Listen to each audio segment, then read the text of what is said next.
we can start on the interdisciplinary note, because that is sort of the overlapping umbrella for us, is that we're three people who actually have 1 foot, or like many feet and many different disciplines. Katya Kopeikina is also a tattoo artist and a painter, and many other things. Anna-Mariia Kucherenko is also a curator and runs a project called Archive of Forms. I don't know how conscious I was when we chose the title for this project about the connection to Frankfurt School. I think maybe it was something that actually, to some extent, naturally happened, because in the context of the war, the thoughts went back 100 years. I don't know what, 100 years, but also because that was the time when there was war in Europe, and the sort of thought, the critical thought that connected the realities of war to culture. So our title comes from Walter Benjamin's actually kind of funny context, which is from his book On Hashish, and where he takes drugs to sort of enter a different kind of reality. And there's just this quote from him saying, "Ornaments are dwellings for spirits, Ornamenten sind Geistersiedlungen." And I thought it was very fascinating and sort of brought us into this, because it was quite unusual at the time. Actually, Ornament was going through a crisis, and because of the mass production and a lot of different factors. But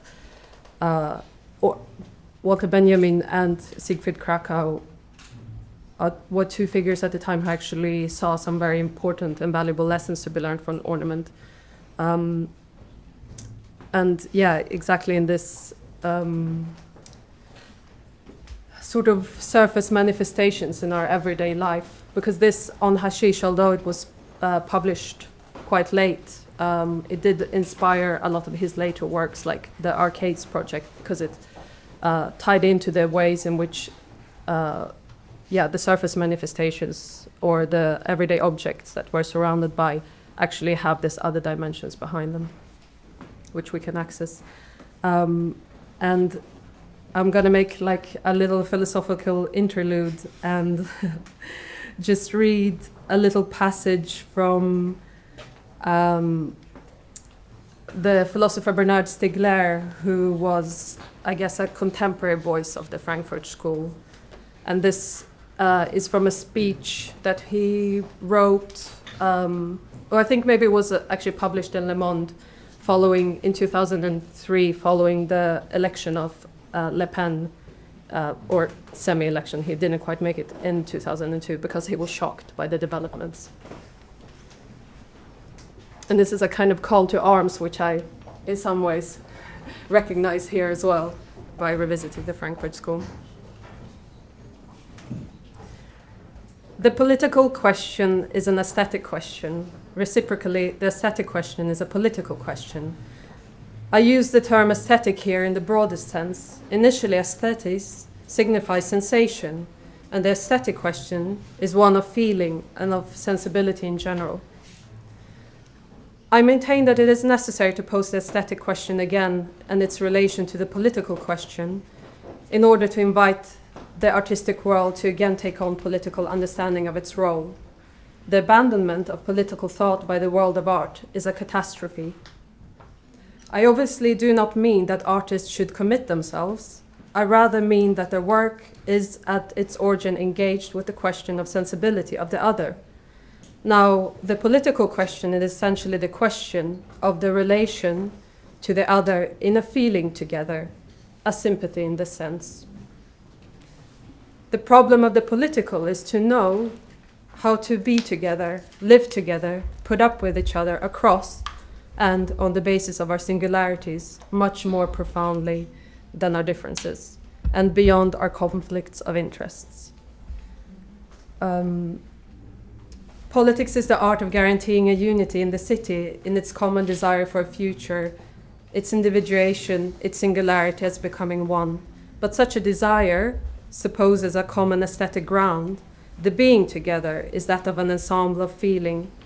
A political community is therefore a community of sensibility. if one is not capable of liking or loving things together, landscapes, towns, objects, works, language, etc., one cannot like oneself.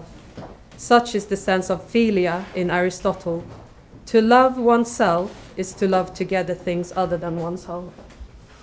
And I guess when the full-scale invasion, just to move us to the next section, is in the beginning of the full-scale invasion, I came across Anna-Mariia's work, Archive of Forms, which brought up this quite sort of very mixed parts of Ukrainian visual culture, and for me that was very important, and I felt like a very strong relationship to this material, and it felt really relevant. So when Marta invited me to participate in this project, I immediately thought of Anna-Mariia's work and really wanted to invite her to participate in this, what I call conversation rather than exhibition in some ways. Sure. So I will let Anna-Mariia talk about her. I want to invite everyone to the green room actually, so we can talk more on art and about an artwork itself. So I actually want to start to talk a bit about my project, which Janina has mentioned, Archive of Forms, which I started in, I believe, 2021, while I was still a student in an art academy in Kiev. I was studying the history of art, and I received my bachelor degree in 2022. So when we were studying, the COVID has started, and everything went to online. And it was also the time when, you know, you could only rely on books you had at home because the library was closed, or to things that are posted online like PDFs, etc. So while we were studying, we had a really strict division between applied arts, visual arts, architecture, studying it separately and not all together, which, you know, created a feeling that it's sort of a really different fields of art that never cross, and they exist in their own space. And in their own line of development. And I started thinking about the process of how visual narrative is being created and how some things became a canon, sort of, and some things are exhibited in museums and some are saved in storages. And I've become interested in this part of what is in the storage, what is in the archive, what is in an old book that is not being recommended by your teachers and you're not reading it. So I think it's actually really relates to my personal feeling of being an art historian in Ukraine, feeling a bit always off on the periphery of like Russian culture and Western European culture. And this feeling of being on the double periphery also created this interest in me of things that are not on the surface but somewhere under. And when Janina invited me to think of an ornament, I actually understood that I've never thought of an ornament as a separate thing. I always was thinking of it as sort of a decorative motif that appears somewhere, and it's a part of something bigger, a bigger artwork, or just a thing which is a book decoration, etc. So when she invited me, I really wanted to think on this politics of one hand an archive, but on the other hand of an ornament. Because when I started to work with archival materials, I always felt that it's a space of attention between, on one hand, your feelings that it has such a strong political power, and it's, you know, as Foucault, I'm sorry for quoting him, once wrote, is a space where we find what can be said and what can't. So it's just a space which creates our understanding of knowledge and what knowledge is and what our visual history is. And also, but on the other hand, archive is such a romantic place because when you go there, you unfold some things that people haven't seen in a while, for example, or you haven't seen, or you'll find some new connection between documents. So for me, creating this space is sort of an archive of a kind of Ukrainian ornament. It is not connected chronologically or by geography or by medium. For me, it's sort of a transhistorical space where each image has its own power and they're interconnecting with each other and creating a new dialogue and the new ideas of what is an ornament and what is a Ukrainian visual history at all. So when we started thinking, do we want to work with a fabric? Because my medium is actually images and searching for images, so it's very, it can be reproduced in many different ways. Janina proposed to work with textile, which I find really interesting because I've never thought of this idea of printing on something really fragile as a textile and as a fabric. But also we found images from the exhibition which was held in 1906 in Kiev. It was an exhibition on art and handicraft, so of folk and traditional art in Ukraine. And it was the scenography of it, of the textile part was done by Alexandra Axter, a really famous Ukrainian artist who's a representative of modernism avant-garde. She was working later in Cubist and also in scenography. So she was quite a young artist back then, and she was the one responsible for creating the scenography and installation. So we tried to mimic it a bit, because for me it was also the thought about that Ukrainian modernism worked a lot with the local ornaments of very different parts of Ukrainian regions, and it didn't throw it away like the modernism did in Western Europe. We will talk about Loos, Ornament and Crime later, which bans the ornamentation at all, but it actually empowered it in a way, and also invited those masters, the craftsmen and craftswomen, to work on creating embroidery of Ukrainian modernism. So I thought that it's a really interesting connection of how modernism and ornament coexist with each other. So also talking about this the space and the archive, I understood that it's quite looks like a scientific selection sort of, but I wanted to unsettle it a bit. That's why I added some images which are not considered to be ornaments at all, to make sort of an unsettled feelings like, what am I looking at? Is it an ornament? And also, is it a piece of art? Because some of those images you may see are not particularly a topic of art history inquiry. It mostly stays in the periphery of being called, for example, a technical drawing, or the drawing which is used by ethnographers just to write their later research on the topic of ornamentation, but have never been published as such. So for me, it's also a question of what we perceive as an art history inquiry, why some things are in dominant positions and some are not.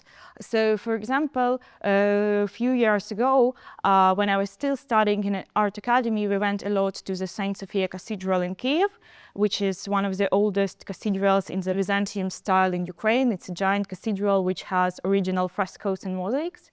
And we were studying them and the ornamentation of it, of course, even though it was a small part. But I mentioned that there are a lot of graffitis, small inscriptions of the wall done by regular people from the 11th century to 18th century, which they were scrubbing while being on the liturgy, for example, because liturgies were long, for like 4 hours, for example. And those graffitis have never been a question of art history inquiries. They mostly were researched by linguists, and they were a part of this, how our language was developed, or they were used to try some proofs when the cathedral were built, but they have never been seen as a work of art, sort of. That's why I also included them near those official art of, the cathedral, which were politically done by a really high professional masters, and those people who are not considered to be professionals, but they coexist in one space. And when you see them, you understand that the positioning of them is quite peripheric. That's, again, the story of what have always been interesting me.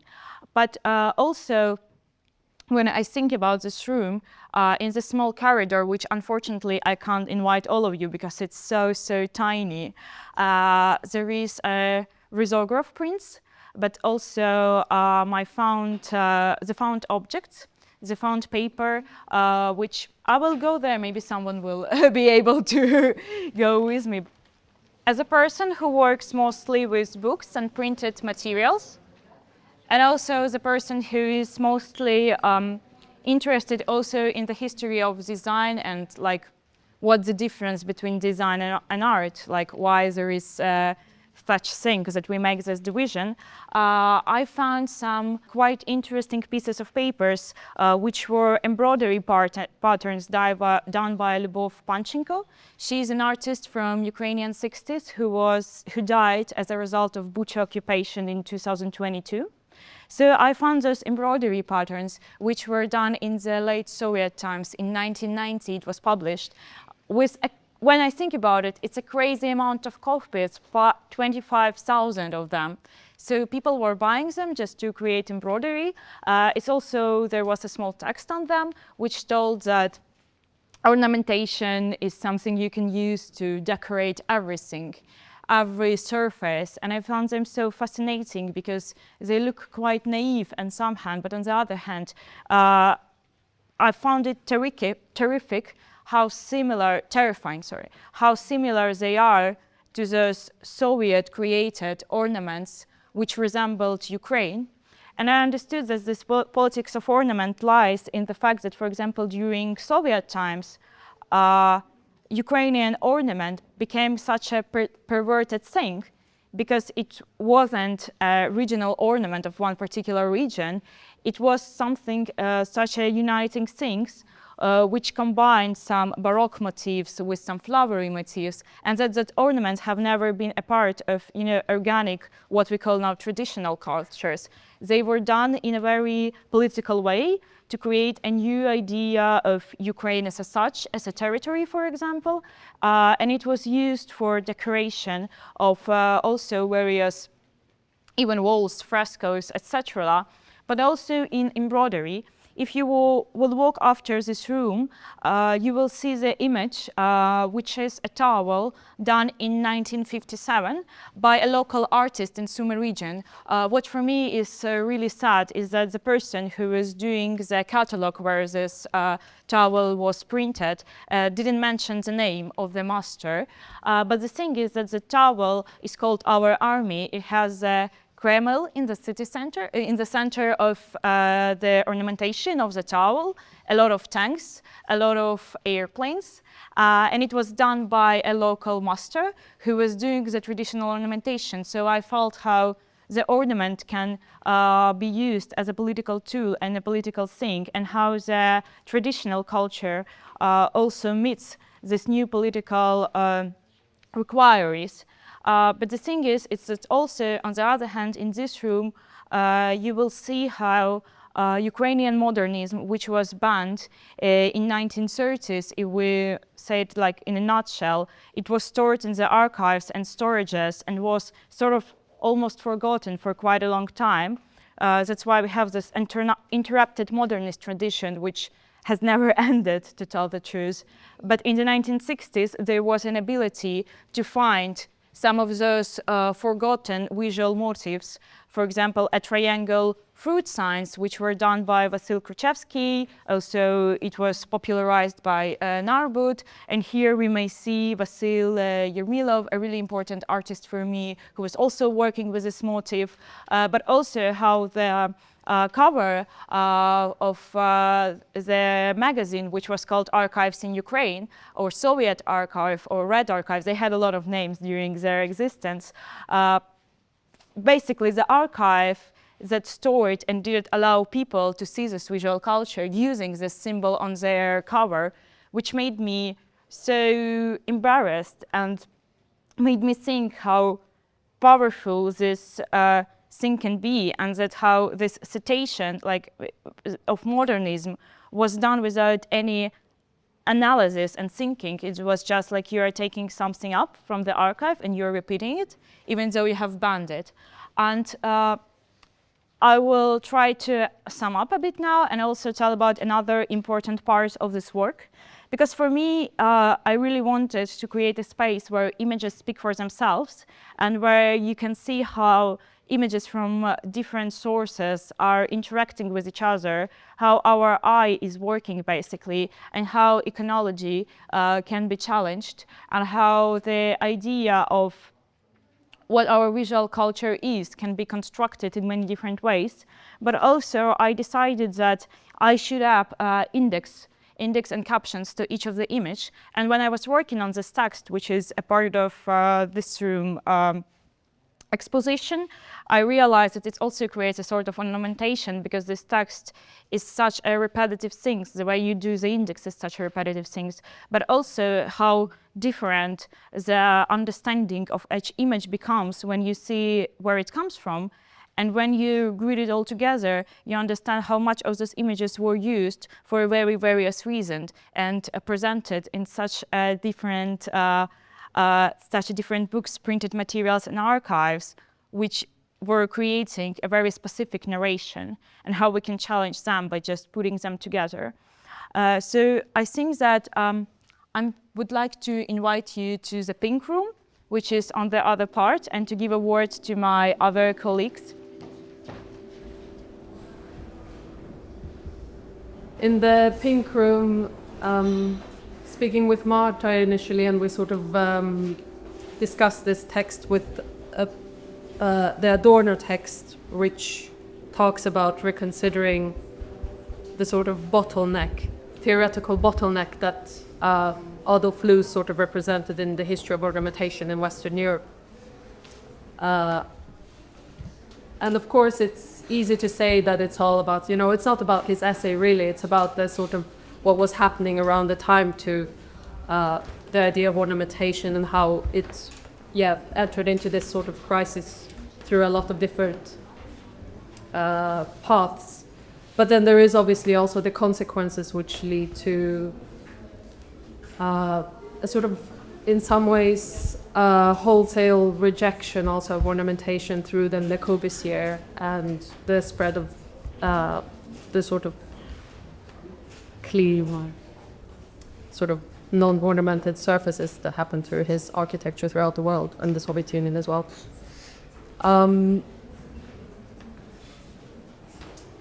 I don't know, I sort of actually want to maybe mention some other philosopher in this, someone from the Vienna period that was from the same scene, but it's the architect and designer Josef Frank, when he talked about the flat roof and how it became so popular in modern architecture. And he talks about actually if we say that it was about the functional aspect, the flat roof was actually not that functional, because at the time the material limitations made the flat roof actually extremely unfunctional. It was very hard to make it leak-proof, and it was sort of, they didn't have the proper materials to actually make it a very usable. There was often problems with flat roofs. But he said the thing that it does is that it removes the attic and what the attic represents for us from a psychological and mystical sort of point of view, because the attic is the place where we put all the things that we're not using, and it's the place where we can endlessly store historical aspects of ourselves. So in some ways, just a wholesale removal of those aspects of our history is the thing that I kind of wanted to bring back into this room. And it was actually the assistant curator, Dasha Anasova, who introduced me to Katya's work. And the thing that it was actually Katya's tattoo work, which is really interesting because the tattoo had such an important role to play also in this whole discourse around ornaments at the time, which I'm not going to go particularly deep into now. And when I saw her work, it was really interesting because I actually saw that she uses architectural ornaments a lot for tattoos on the body. So I thought already there is this kind of relationship between the body and the space, and this like sort of almost like camouflage-like relationship between the body and space. And I also really wanted to invite someone to, I thought I conceive of an architectural space, but I wanted to invite someone who didn't have any didn't have at all like a repressed relationship to ornaments, and that I felt that Katya was like the perfect person for it. So we collaborated on this room. I don't know if you want to say a few words. Але я буду розмовляти українською. Так, мене дуже дякую, що запросили мене на найбільший проєкт, але ми почали свою розмову про ідеї Лаоса, але трошки перевернули це твердження, що якщо орнамент – це не злочин, а слід, що орнамент – це не прикраса, а мова духів. І тут, в цій кімнаті, ми намагалися зробити так, що духи ніби прийшли сюди і, ламаючи свою структуру, розчинялись в орнамент. Ці стіни, вони ніби відслоюються від реальних історичних стін і працюють як така мембрана між спогадом та присутністю. Вони працюють як пам'ять, тому що коли ви дивитесь ці стіни, ви і згадуючи щось, ми зазвичай дуже деформовано все бачимо і дуже таку, як ніби через плівку. Та от зліва це, я намагалася зробити таке повне особлення хаосу, яке має певну структуру, але все-таки це дуже хаотична така річ. Та Кен Блум казав, що англійське слово «орнамент» походить від «орнара» в зв'язку з грецьким словом «космос», що означає «всесвіт» та «порядок». Але в цьому моменті древні греки взагалі вони часто протипоставляли космос та хаос, як тут протипоставляються ці стіни, як один космос і інші стіни більш упорядочно виглядають. Ось, і цей шматок, він як дзеркало реальності предстає зараз в моменті з сучасністю. І стародавні сили, вони взагалі дуже сильно витісняли якийсь хаос і вони привозносили порядок. Але тут ми ніби намагаємось сприйняти одночасність цих речей, і що одна не може існувати без іншої. Ось, це все, що я хотіла сказати. Thank you. And, Це дуже довгий спіч. I think I'm just gonna end on another quote from Benjamin's explorations of ornament in his book on hashish. And this is again, he's getting high and he's like, well, with the help of the drugs, that most hidden, generally most inaccessible world of surfaces, which is constituted by the ornament, is accessed. We know it surrounds us almost everywhere. Nevertheless, our power of comprehension fails before the ornament, as it does before few other things. Ordinarily, we scarcely see it at all. So for us, this project, as we see it, is not just, this conversation that we had that takes this physical form, but we also want to continue the conversation through. We made a little library, and hopefully we'll also run an online reading group, which will sort of go in more deeper aspects of the ornament. And through this, we hope that instead of seeing it just the surface, we will be able to open it up as portals into different dimensions, whatever those may be, and enter into this more dialectic relationship with it. And what better city to do it in than in Lviv, which is the city of ornaments. So thank you all. Thank you.